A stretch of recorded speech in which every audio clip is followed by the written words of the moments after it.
AITA for not taking care of my roomie's dog. My roommate and I just moved into an apartment together. It's been a pretty ideal living situation this last year. However, recently she's been calling my old things like my couch, bed, dishes, and girlfriend, I'm a guy, trashy. Your girlfriend is a thing? Yeah, that's kind of weird. Sorry, She's been calling them trashy. She's also been pretty judgmental about my new job, the way I live in general, and my friends. She just started working as a nanny for 14 hours a day, 3 days a week. She asked me to take her dog out whenever I could when she's gone. I agreed, but told her that I probably wouldn't be very good about it as my job hours are irregular. I said getting someone else to do it would be better. She said that would be fine. 2 weeks ago, after the second time I couldn't make it home to take her dog out in the last month, she threw a big fit. She said if I don't take her dog out, the dog is going to get a bladder infection, something medically serious. I told her it wasn't my responsibility to watch over her dog, and she probably shouldn't have taken up her nanny job if she wasn't going to be able to take care of her dog. She's never once said please, thank, or compensated me in any way. Since then, I've been purposely avoiding being at our house, staying at work longer, going out with friends after work. Am I the a-hole for trying to make her realize she shouldn't rely on me all the time for this? I have some issues with what he's doing because I'm like, why can't you just say, listen, I guess he did tell her like this isn't my responsibility, but I would just say it again and be like, hey, look, I'm worried about your dog because I'm not caring for your dog, rather than doing this passive aggressive thing of like, oh, his roommate does sound mean, and I don't know. Yeah, what her problem she's is. calling his girlfriend trashy, the couch that she presumably sits on. Yeah, get your own couch then. To me, this situation reads as he tried to give her a soft no. She seems like one of those people who doesn't hear those things. So now he's resorting to passive aggression instead of just being straight up like, look, I'm not taking care of your dog. Also, though, I like that the roommate is now trying to like play this manipulation game and guilt this guy and being like, the dog is going to suffer and get a bladder infection and die. Like, no, the dog's just going to pee in the house. Unless you have the best trained dog on earth. Yeah, the dog isn't going to make itself explode. No. Like, I highly doubt it. Only way to defend her is I would say, well, he did agree to this, but then he definitely went back on the agreement. And like, it's a ridiculous agreement. Like, actually, and not to nerd out too much here, but this is kind of deep to me. When my girlfriend was in law school, she learned about contracts. And there's a really simple concept in contracts called consideration. And consideration just means you got to give something up, right? Like, you can't sign a contract that just fucks you over completely. I mean, you could. But it wouldn't be a valid contract. No, it wouldn't be valid. Wouldn't even hold up in court? A contract has to be like it has to make some sense. Like each party has to give something up. So we can't, if I signed a contract that's like, I'm going to give you all my income. You didn't. That's the beauty of it. Wow. You didn't actually sign a contract because that just wouldn't be a valid contract. Okay, this is not a contract. This is just an agreement to do someone a favor. I'm just saying, and sometimes I like to look at the law and think like, well, does this reflect in a law? Could she take him? Could she call the police and take him to small claims court? Yeah, no. Let's get the CIA on this guy because why does he work irregular hours? That's weird. I think he casually was like, yeah, I'll take care of your dog if I can. And then it's like, well, that is like a loose agreement. So I'm just trying to play her side a little bit. And then she's like, well, you agreed. So now you're saying you wouldn't agree. And he's like, well, no, I casually agree. Like that's a ridiculous expectation. Yeah, his agreement's not legally binding. He seems like he agreed at first and then kind of tried to go back on it when he didn't really actually want to do it. Pamela C says, do you live with my ex-roomie? You are deaf. NTA here. Dump that bitch pronto. I mean, living situation wise. Because if it is my ex-roomie, she'll stage a fight, then call 911 on you for domestic violence when you were trying to walk away from her BS. Okay. Well, that escalated quickly.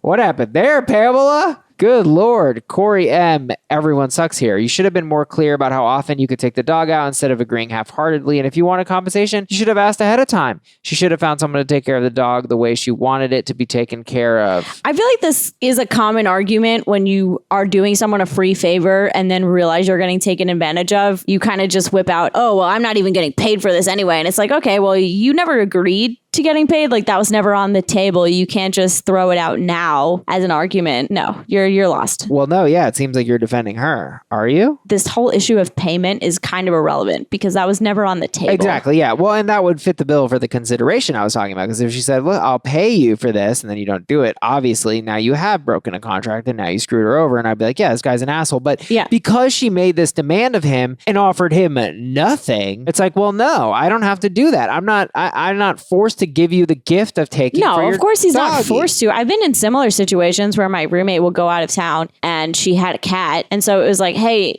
can you guys just feed the cat like once a day or something? And it's like, yeah, we're already going to be in the apartment. Like, you know, Right. we'll keep an eye on the cat. It's fine. So I could understand like why she would ask him to do that. I don't think it's like a totally crazy request. Taylor A says NTA and get a new roomie. Living with the opposite sex whom you're not dating is weird. Whoa. No, it's not. Again, holy projection.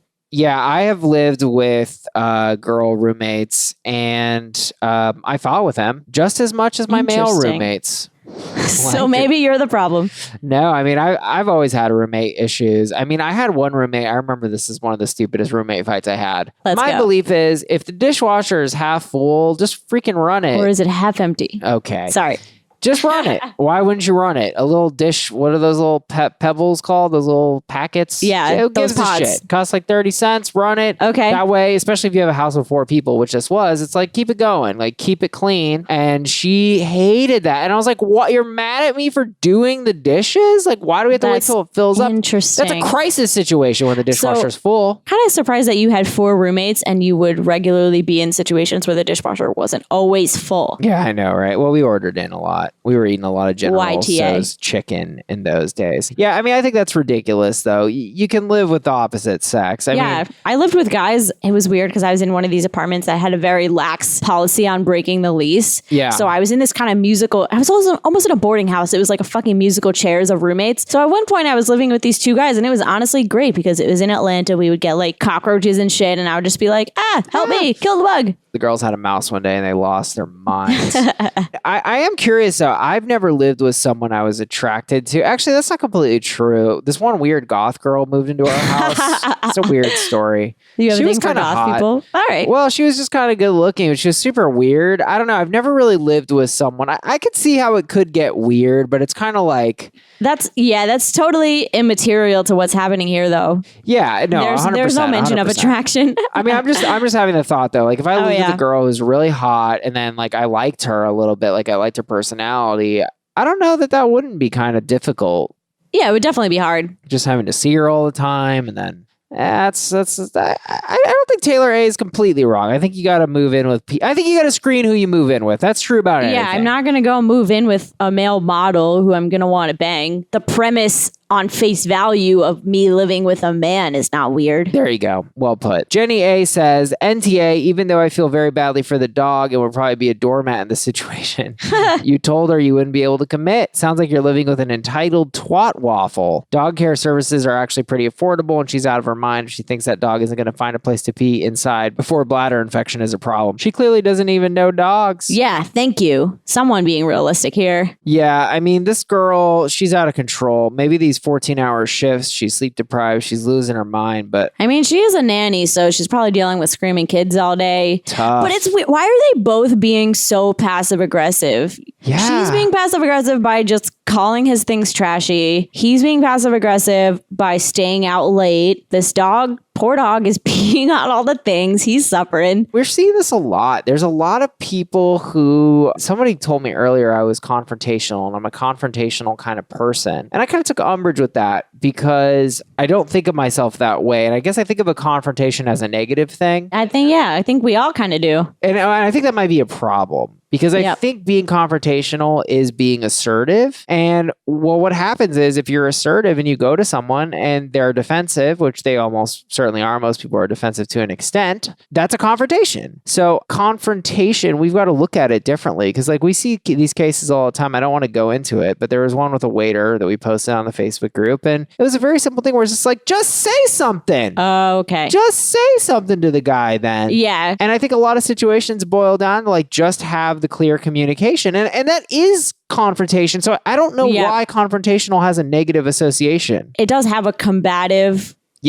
association with it, when a lot of times when we're calling people confrontational, they're actually just clearly communicating what they want. This could clearly just be solved if these people would communicate, which is honestly a lot harder to do. Well, because you're not very confrontational. Yeah. This is yet another prong on my internalized unassertiveness, which I think comes from not being confrontational. And we've got to stop shaming the confronters because look, not being aggressive, and as I think that's a great word to use, not being combative, but being confrontational is a good thing. Have the confrontation. That means be assertive. Well, now I feel like I need to look up the word of confrontational because even as you say it, I'm like, well, you don't want to be confrontational, but you want to confront people if something's bothering you. So now I'm just defining the word using the word. That's no good. That's not how definitions work. That would be a nightmare. You look up a word in the dictionary. There it is again. That's just a mirror. This dictionary is a mirror. I know. I would have failed the SATs. I looked up confrontation in MW, which, by the way, I consider my the best go-to dictionary. Yes. The act of confronting the state of being confronted, such as a face-to-face meeting. So they are using the word in the definition for the word. Let's look at confronting. What does it mean? God damn, all the ads on MW. I'm just trying to get the definition, you demons. Quit trying to get my money. Here we go. To face, especially in challenge, oppose. To cause to meet, bring face to face, to meet face to face. This is much closer to what I'm saying because a confrontation really, I think, look, if you look at the actual word,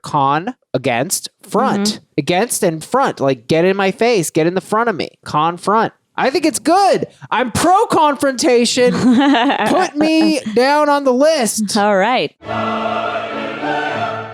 Not the asshole. NTA. You're good.